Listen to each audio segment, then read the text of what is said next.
Halo, selamat pagi. Apa kabar? Luar biasa, great. Hari ini eh, saya berikan tema yang pendek ya. Kerajinan adalah tanda kedewasaan ya. Maturity is not about age ya.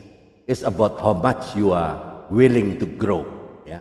Kedewasaan bukan tentang usia, tapi seberapa besar keinginan Anda untuk bertumbuh ya. Pernahkah Anda mendengarlah komentar-komentar kamu itu masih bayi-bayi rohani ya. Nah, Rasul Paulus itu kecewa bukan karena jemaat Korintus belum tahu banyak ya, tapi karena mereka malas bertumbuh. Mereka masih harus diberi susu rohani karena belum siap menerima hal-hal yang lebih dalam dari firman Tuhan. Padahal secara waktu mereka seharusnya sudah dewasa. Alright, great. Okay, welcome back ya in this Undiscipled channel, my quality time with Jesus. Amin. Oke, baik.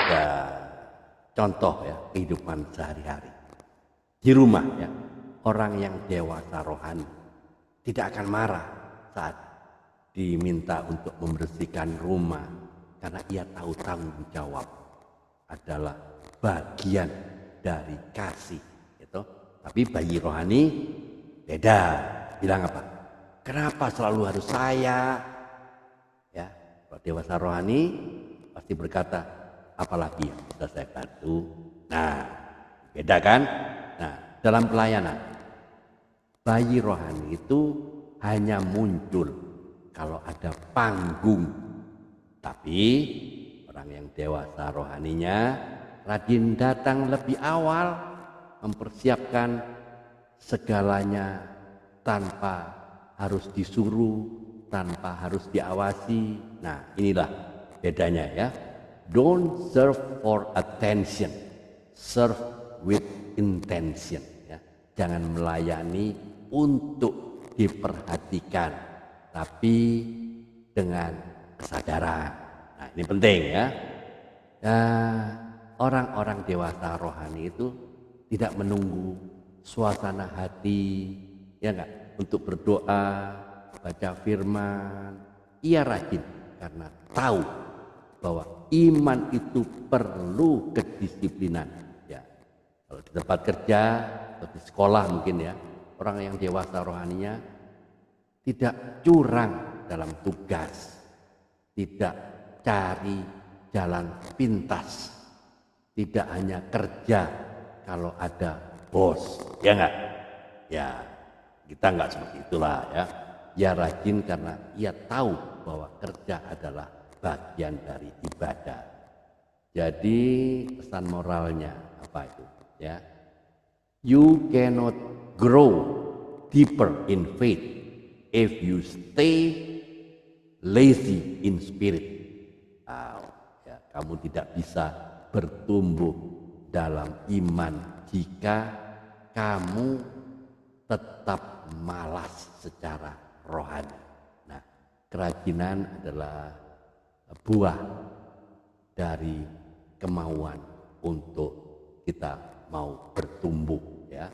Karena bayi-bayi rohani selalu rajin, ingin dilayani. Tapi yang dewasa rohani siap untuk melayani walau tidak terlihat dan tidak dipuji ya, tidak perlu pujian ya. Jadi pertanyaannya sekarang, apakah kita ini, saya ya masih harus disuruh-suruh untuk baca Alkitab, disuruh untuk berdoa, atau disuruh untuk melayani? Apakah saya hanya bergerak saat diawasi? Apakah saya masih suka cari alasan untuk tidak bertanggung jawab? Kalau jawabannya ya, mungkin jangan-jangan kita masih bayi-bayi rohani yang haus susu bukan makanan keras, ya. Disinilah, dengar baik-baik. Real growth, ya, happens when no one is watching. Pertumbuhan sejati terjadi saat tidak ada yang melihat. Amin. Tuhan, ajar aku untuk tidak malas, tidak pasif, dan tidak hanya menunggu. Bentuk aku Tuhan untuk menjadi pribadi yang rajin dan bertanggung jawab, supaya hidupku membawa buah bagimu. Aku rindu untuk terus bertumbuh, bukan hanya tinggal di zona nyaman. Aku mau terus bertumbuh, bahkan saya ingin rindu untuk berbuah 30, 60, bahkan 100 kali lipat. Di dalam nama Tuhan Yesus kami berdoa dan mengucap syukur. Amin. Tetap semangat melayani. Di dalam nama Tuhan Yesus pasti kita bisa. Bersama Dia kita akan lakukan perkara besar. Indonesia di dalam hatinya Tuhan. Tetap bersaksi tentang Kristus. Tiada hari tanpa memberitakan firman. Save the lost at any cost. Selamatkan yang terhilang berapapun harganya. Tuhan Yesus memberkati. Amin.